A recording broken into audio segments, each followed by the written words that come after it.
মুসলমান ভাইদের আল্লাহ রাব্বুল আলামিন হাসরের ময়দানে ডাক দিয়ে বলবে, জিবরাইল রে, আমার বন্ধু কোথায়? আমার বন্ধুকে আমার সালাম জানিয়ে দাও। জিবরাইল ফেরেশতা তামাম হাসরের ময়দান তন্ন তন্ন করে খুঁজবে, কোথাও দিনের নবীকে তালাশ করে পাবে না। সারা হাসরের ময়দান জিবরাইল ফেরেশতা খুঁজবে, কিন্তু আমার নবীকে তালাশ করে পাবে বের করবে আল্লাহর দরবারে। আল্লাহ গো, আমি খুঁজেছি, তন্ন তন্ন করে খুঁজেছি, কোথাও দিনের নবীকে তো তালাশ করে পাইলাম না। আল্লাহ রাব্বুল আলামিন বলেন, কে রে জিবরাইল, কেমন করে তালাশ করেছো? কেমন করে তুমি তালাশ করেছো? জিবরাইল রে, তুমি যেইভাবে আমার বন্ধুকে তালাশ করেছো, এইভাবে তালাশ করে আমার বন্ধুকে পাবে না। জিবরাইল, ভালো করে তালাশ করো। আল্লাহ গো, কিভাবে তালাশ করব? কেমন করে তালাশ করব? জিবরাইল রে, আমার বন্ধুকে তালাশ করে পাইতে হলে জমিনের মধ্যে কান লাগাইয়া খুঁজতে থাকো। জিবরাইল, জমিনের মধ্যে কান লাগাইয়া খুঁজতে থাকো। যেখানে যাইয়া দেখবে মাটির নিচ থেকে আওয়াজ আসতেছে, রব্বি হাবলি ইয়া উম্মতি ইয়া উম্মতি। জিবরাইল রে, যেখানে যাইয়া শুনতে পাবা রব্বি হাবলি ইয়া উম্মতি আওয়াজ আসে, সেখানেই আমার বন্ধু সেজদায় পড়ে উম্মতি উম্মতি বলে কান্না করতেছে। মুসলমান ভাইরা, এবার জিবরাইল ফেরেশতা জমিনের মধ্যে কান লাগাইয়া খুঁজতে থাকবে। জমিনের মধ্যে কান লাগাইয়া খুঁজতে থাকবে। খুঁজতে খুঁজতে যখন সোনার মদিনায় চলে আসবে, তখন জিবরাইল শুনতে পাবে মাটির নিচ থেকে আওয়াজ আসতেছে। মুসলমান ভাইরা, ঠিক তখন জিবরাইল ফেরেশতা রওজার কিনারে দাঁড়াইয়া ডাক দিয়ে বলবেন, নবী গো, উঠুন উঠুন, হাসরের ময়দান কায়েম হয়ে গেছে, আল্লাহ রাব্বুল আলামিন আপনাকে সালাম জানাইছে। মুসলমান ভাইরা, ঠিক তখন আমার আপনার নবী রওজা পাকের দুই ধারে এইভাবে দুই হাত ভর করে মাথা উঁচু করবেন। মাথা উঁচু করে নজর করে দেখবেন নিজের এতিম উম্মত গুলা পানি পানি বলে গলা কাটা মুরগির মতো ছটফট করতেছে। সঙ্গে সঙ্গে রোজার ভিতরে বসে বলে, কি রে জিবরাইল, আমার গুনাহগার উম্মতদেরকে জাহান্নামের মুখে ছেড়ে দে, আমার গুনাহগার উম্মতদেরকে জাহান্নামের মুখে ছেড়ে দে, আমাকে ব্যস্ত দিবার জন্য এসেছো। জিবরাইল রে, না না না গো জিবরাইল, তুমি এখান থেকে ফেরত চলে যাও। আল্লাহর যা বলে দিও, আমি তার জান্নাত চাই না, আমি তার ব্যস্ত চাই না। আল্লাহ রাব্বুল আলামিন জিবরাইল আমিনকে ডাক দেও, কি রে জিবরাইল, আমি জানি আমার বন্ধু উম্মতের কান্দারি। জিবরাইল, আমার বন্ধুকে বলে দাও, আমার বন্ধু যেন আর উম্মতের জন্য না কান্দে। জিবরাইল রে, আজকের হাসরের ময়দানে আমার বন্ধুর সঙ্গে আমি ওয়াদা করলাম, আমার বন্ধুর কাছে জিজ্ঞাসা না করে তার একটা উম্মত জাহান্নামের পরিচয় দিব না। খেয়াল করেন, নবীজি উম্মতের কান্দারি দুনিয়াতেও ছিলেন, হাসরের ময়দানেও উম্মতের কান্দারি থাকবে। সমস্ত নবী পয়গম্বররা ওয়াকুলু ইয়াউমাল কিয়ামাতি ইয়া নাফসি বলতে থাকবেন। কেবলমাত্র একজনই নবী থাকবেন, তিনিই হলেন আখিরি নবী জনাবে মুহাম্মদ রাসূলুল্লাহ সাল্লাল্লাহু আলাইহি সাল্লাম তিনি বলবেন যে রব্বি হাবলি ইয়া উম্মতি ইয়া উম্মতি। সেই নবীকে মহব্বত করার দরকার আছে না নাই? ভালোবাসার দরকার আছে না নাই? এমন মহব্বত করতে হবে। জঙ্গলার জানোয়ার পর্যন্ত নবীকে মহব্বত করছে, ভালোবাসছে, কিন্তু আমরা মানুষ হইয়া উম্মত হইয়া নবীকে মহব্বত করি না। নবীজির বয়স যখন 6.5 বছর বয়স, কয় বছর? 6.5 বছর। নবীজি দুনিয়াতে আসার পরে মা দেখছেন? দেখছে। বাবা দেখছেন? দেখেন নাই। যখন 6 বছর বয়স তখন মাও দুনিয়া থেকে বিদায় হয়ে গেছে। যখন 6.5 বছর বয়স তখন দাদার কাছে থাকতেন। কার কাছে থাকতেন? কার কাছে থাকতেন?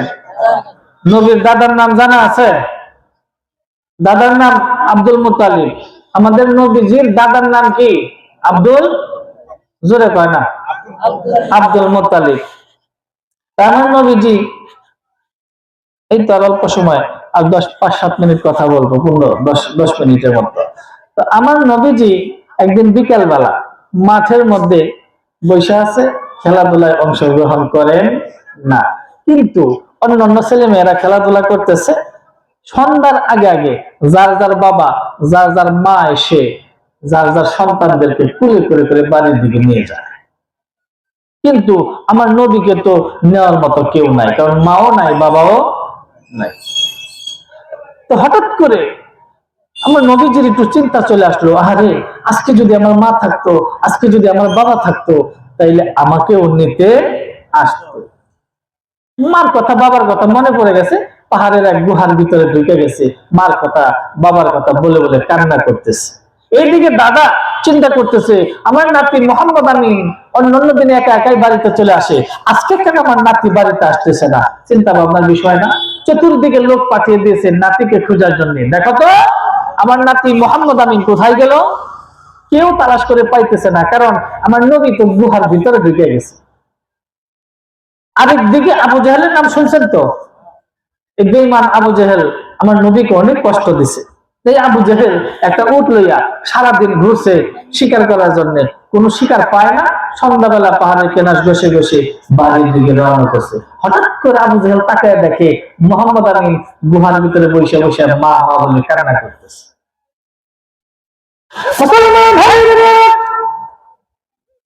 এবার আবু জাহেল উটের পিঠ হতে নামিয়া গুহার মুখে দাঁড়াইয়া ডাক দেবে, মোহাম্মদ আমিন গো, ওই দিকে তোমার দাদা আব্দুল মুত্তালিব চতুর্দিকে লোক পাঠিয়ে দিয়েছে তোমাকে খোঁজার জন্য, কেউ তালাশ করে পায় না। মোহাম্মদ আমিন, তুমি আমার চোখের সামনে পড়ে গেছো। এই যে উট, আমার উট, এই উটে আমার কমান মানে আমার কথা শুনে, আমি যদি বলি বস তাহলে বস, আমি যদি বলি দাঁড়া তাহলে দাঁড়া। আছে না কিছু জানোয়ার কথা শুনে শিকারি হয়ে জায়গা।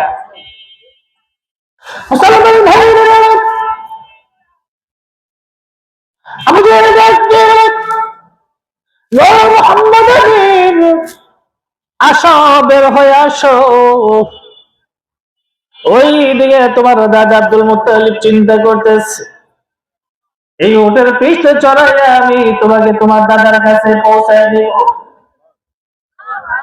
এই কথা শোনার সঙ্গে সঙ্গে আমার নবীজি গুহার ভিতর থেকে বের হয়ে আসছেন। মনে মনে চিন্তা করতেছে, না রে আসলে তো অনেক সন্ধ্যা হয়ে গেছে, ওইদিকে তো আমার দাদা আমার জন্য তালাশ করতেছে।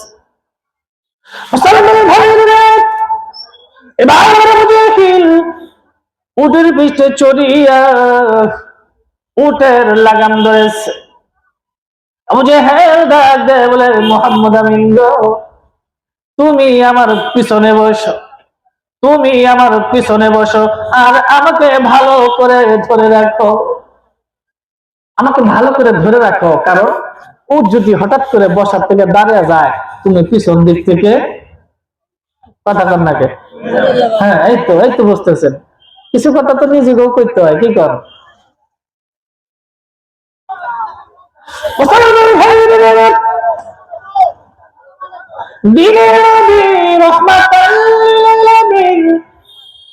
নবীজি আবু জেহেলের উটের পৃষ্ঠে চড়ছেন ঠিক, আবু জেহেলের উটের পৃষ্ঠে চড়ছেন ঠিক, কিন্তু আমার নবী আবু জেহেলকে ধরেন না, টাচ করেন না। কেন? ইন্নামাল মুশরিকুনা নাজাসুন, মুশরিক যারা, কাফের বেঈমান যারা, তারা হলো নাপাক। কাফের বেঈমান যারা, তারা হলো নাপাক, মুসলমান হলো পাক। আমার নবী পাক, আবু জেহেল হলো নাপাক। আবু জেহেল কি? তাহলে আমার নবীজি আবু জেহেলের উটের পৃষ্ঠে চড়ছেন, কিন্তু আবু জেহেলকে ধরেন না, টাচ করেন না। কেন?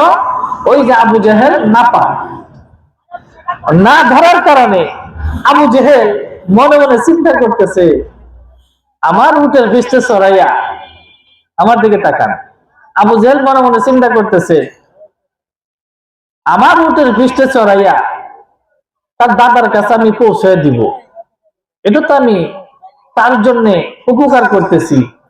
আমার উটের পৃষ্ঠে চড়িয়া আমাকে ধরতে বলি, আমাকে ধরে না।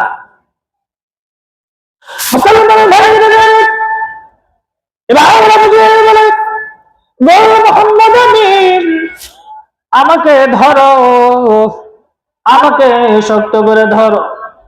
আমার নবী ডাক দেয় বলে, না না, আমার ধরা লাগবে না, আপনি চলেন, আমার ধরতেই না, আপনি চলেন।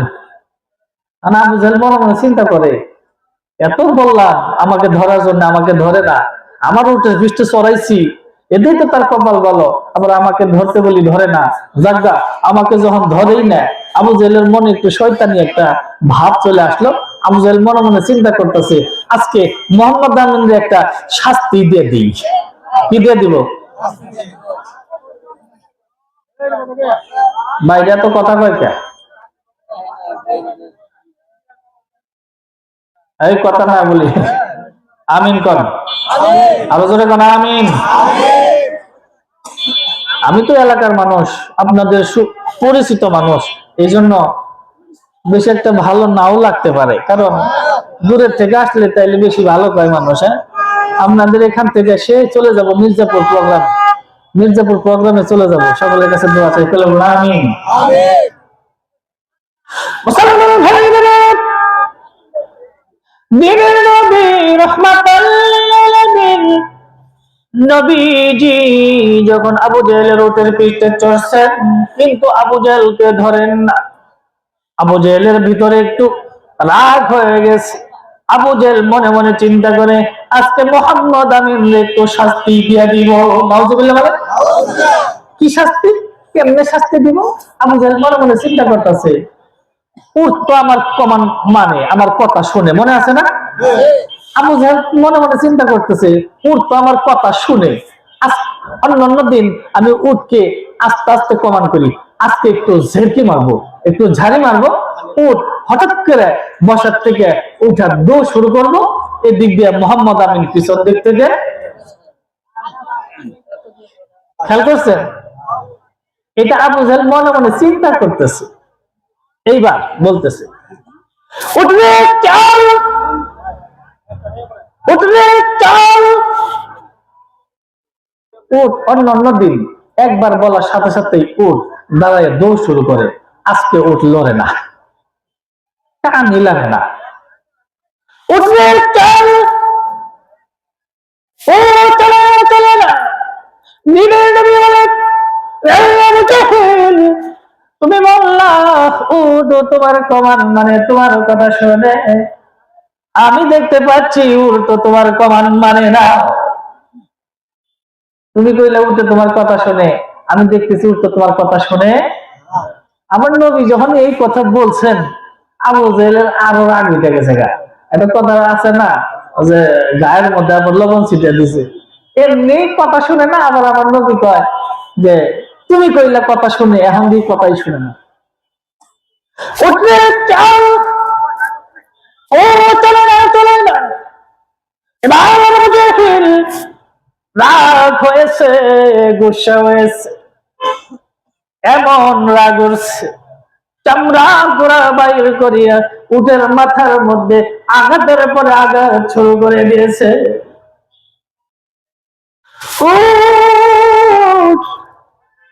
জিহ্বা বাহির করে দিয়েছে, থুতা জমিনের মধ্যে লাগিয়ে দিয়েছে, চক্ষু দিয়া পানি ছেড়ে দিয়েছে। এমন মারা মারতেছে বেঈমান আবু জেহেল।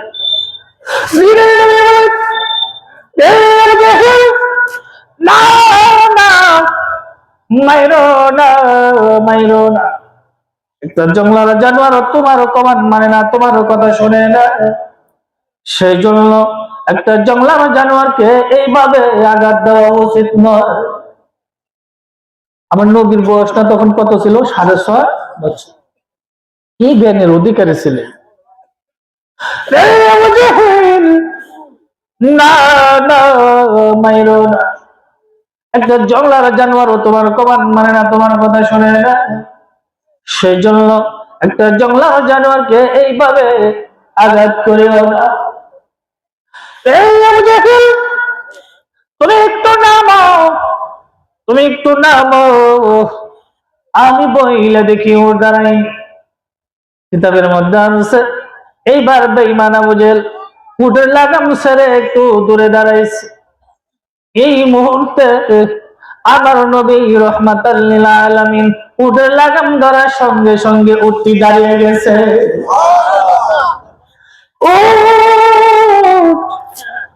নবীজির চেহারা মুবারকের দিকে তাকাইয়া ডাক দে বলেন, নবী গো, এই বেঈমান আবু জেহেল, এই বেঈমান আবু জেহেল কত বড় বেয়াদব।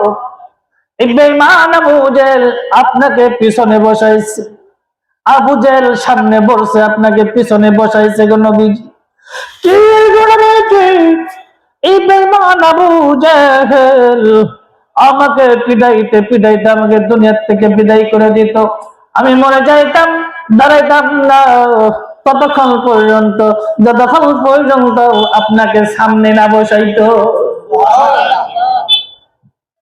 দেখেন, জঙ্গলার জানোয়ার নবীকে চিনছে, আমরা উম্মত হইয়া নবীকে চিনি। নবীকে চিনার দরকার আছে না নাই? নবীকে মহাব্বত করার দরকার আছে না নাই? কেমন ভালোবাসতে হবে, কেমন মহাব্বত করতে হবে, সাহাবা আজমাইনদের দিকে তাকাইলে বোঝা যায় কেমন ভালোবাসছে। নিজের জীবনের চাইতেও বেশি ভালোবাসছেন আমার নবীজি, ঠিক কিনা? সাহাবা আজমাইন নিজের জীবনের চাইতেও বেশি ভালোবাসছেন নবীজিকে। তাই যদি না হয় তাহলে পরিপূর্ণ ইমান হতে পারবো, ইমানদার হতে পারবো না যদি ভালোবাসতে না পারি। নিজের জীবনের চাইতেও, ছেলে সন্তানের চাইতে, মা বাবার চাইতে। তার মানে কি, একটা কথা আছে না, নিজে বাঁচলে তারপরে বাপের নাম। তাহলে নিজে বাঁচলে বাপের নাম, তাহলে এক কথাই শেষ যে নিজের চাইতেও বেশি ভালোবাসতে হবে, নিজের জীবনটা নবীর জন্য কুরবানি দিতে হবে, ঠিক কিনা? দেখেন, বদরের যুদ্ধের ঘটনা শুনছেন তো আপনারা। বদরের যুদ্ধে কাফেরদের সংখ্যা ছিল 1000, কয় হাজার? আর মুসলমানদের সংখ্যা ছিল মাত্র 313 জন। 313 জন। ছোট্ট একটা ঘটনা বলি আমি শেষ করব, কারণ দেখেন নবীকে কেমন মহব্বত করতে হবে এইটার উপরে কথা বলি আমি আলোচনা শেষ করব। তো নবীকে কেমন মহব্বত করতে হবে, বদরের যুদ্ধের ঘন্টা বাজিয়ে দিয়েছে বেঈমান আবু জেহেল। আমার নবীজি যখন মক্কা থেকে মদিনায় হিজরত করছেন, হিজরতের পরে 1 বছর যেতে না যেতেই আবু জেহেল মনে মনে চিন্তা করতেছে, নবীকে মক্কা থেকে তাড়িয়ে দিয়েছি, মদিনায় যাওয়ার পরে সেখানে যদি সাহাবা আজমাইনদেরকে নিয়ে সবাইকে নিয়ে যদি আমার উপরে আবার আক্রমণ করে, সুতরাং সেই সুযোগ দেওয়া যাবে না, আমি বদরের যুদ্ধে ঘন্টা বাজিয়ে দেই, আমরা ওখান থেকেই মোহাম্মদ আমিনদের দুনিয়া থেকে বিদায় করে দিব। এটা বেঈমান আবু জেহেলের চিন্তা। বদরের যুদ্ধে যখন ঘন্টা বাজে গেছে গা, আমার নবীজি মনে মনে চিন্তা করতেছেন, আবু জেহেলের হচ্ছে আবু জেহেল যুদ্ধের ঘন্টা যখন বাজিয়েই দিছে, তাইলে তো যুদ্ধ করতেই হবে, কি কর, যুদ্ধ করা লাগবে না? তা আমার নবীজি নাম লিস্ট করতেছে, নাম লিস্ট করতেছে, নাম লিস্ট করতে করতে করতে করতে এক পর্যায়ে আমার নবীজির সামনে 2টা ছোট্ট বালক চলে আসছে। একটা কথাই বোঝানোর জন্য আমি বলতেছি, নবীকে কেমন ভালোবাসতে হবে একটা কথাই বুঝবেন। ছোট্ট দুটি বালক নবীজির সামনে চলে আসছে, নবী গো, আমরা দুই ভাই যুদ্ধের ময়দানে অংশগ্রহণ নিতে চাই। মুসলমান ভাইরা, দিনের নবী বলেন, তোমাদের নাম কি? তোমাদের নাম কি? বড়জন ডাক দিয়ে বলে, নবী গো, আমরা দুই ভাই, আমরা দুই ভাই, একই মায়ের সন্তান, দুই ভাই। আমার নাম মুআজ, আমার ছোট ভাইয়ের নাম মুআবিস।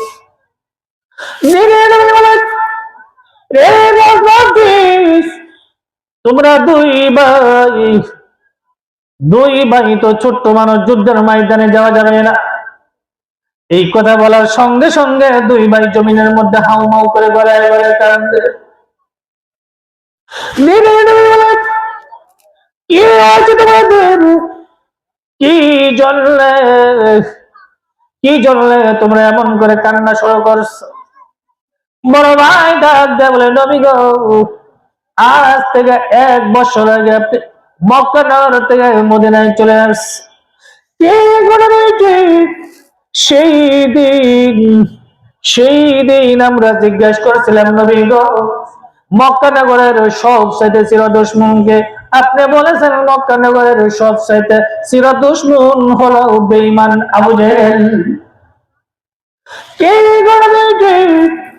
সেই দিন এক ভাই আর এক ভাইয়ের হাতে হাত দেওয়া করেছি, যতদিন পর্যন্ত ওই বেঈমান আবু জেহেলকে না পিটাবো ততদিন পর্যন্ত আমরা দুই ভাই ঠিক মতো খাবার খাবো না। চিন্তা করছে, ছোট্ট মানুষ নবীকে কেমন ভালোবাসছে। যতদিন ওই নবীর শত্রুকে না পিটাবো ততদিন পর্যন্ত ঠিক মতো খাবার খাবো। কি অনুমতি দেন, বদরে যাব, আবু জেহেলকে ধরে ধরে পিটাবো গো নবীজি, আপনার বদলা গ্রহণ করবো।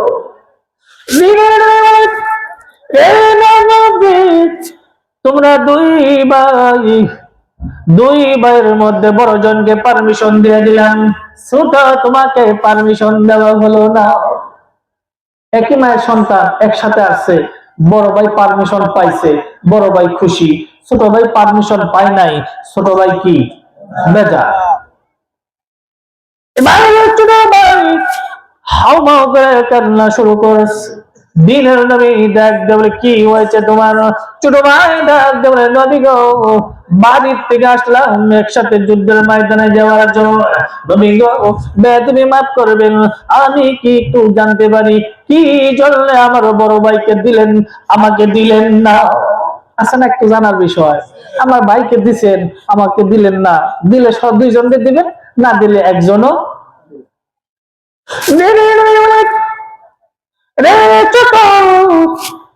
তোমার চাইতে তোমার বড় ভাইয়ের গায়ে শক্তি বেশি, তাই ছোট ভাইয়ের চাইতে বড় ভাইয়ের গায়ে শক্তি বেশি, এটা তো স্বাভাবিক কথা। কি করো, তোমার গায়ে শক্তি কম, তোমার ভাইয়ের গায়ে শক্তি বেশি, সেই জন্য তোমার ভাইকে পারমিশন দিয়ে দিলাম। ছোট ভাই দেখতে, নবী গো, শক্তির জন্য যদি হয় তাই না আমার বড় ভাইয়ের সঙ্গে আমাকে কুস্তি লাগিয়ে দেন, আমাকে কুস্তি লাগিয়ে দেন। আমি যদি, আমি যদি আমার বড় ভাইকে জমিনের মধ্যে ফেলে দিতে পারি, তাইলে কি বদরের ময়দানে যাইতে পারবো না? আমার নবীজি বলছেন, লাগত দিকে একটু টেস্ট করি কেমন শক্তি তোমার গায়ে। এবার কুস্তি শুরু হয়ে যাবে। কুস্তি শুরু হওয়ার আগে ছোট ভাই বড় ভাইকে চোখের ইশারায় বোঝায় দিয়েছে। চোখের কথা বলা যায় না, চোখের ইশারায় বোঝায় দিয়েছে। কি বুঝাইছে? বুঝাইছে, ভাই রে, একই মায়ের সন্তান, বাড়ি থেকে আসলাম যুদ্ধের ময়দানে যাওয়ার জন্য। তোর তো পারমিশন হয়ে গেছে, আমার তো পারমিশন হয় নাই। নবী যেটা বলে সেটা করে, তোর তো পারমিশন হয়ে গেছে, সেটা তো কোনোদিন ক্যান্সেল হবে না। তবে আমি জানি তোর সঙ্গে পারি না, তুইও জানোস আমি তোর সঙ্গে আমি পারি না, আমিও জানি তোর সঙ্গে আমি পারি না। তবে রে ভাই, জীবনে একবার নবীদের সামনে তো একটু হার মানবি। ছোট ভাই চোখের ইশারা, বড় ভাই বুঝা ফেলাইছে।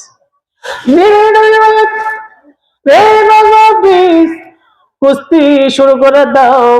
কুস্তি শুরু হয়ে গেল। এক পর্যায়ে ছোট ভাই বড় ভাইকে একটা ধাক্কা মারছে। ধাক্কা মারার সঙ্গে সঙ্গে বড় ভাই জমিনের মধ্যে পড়ে গেছে। এবার ছোট ভাই বড় ভাইয়ের বুকের মধ্যে চাপ দিয়ে বসে নবীজির চেহারা মোবারকের দিকে তাকাইয়া দেখতে বলে, নবী গো, দেখলেন কত তাড়াতাড়ি আমার বড় ভাইকে জমিনের মধ্যে ফেলে দিলাম।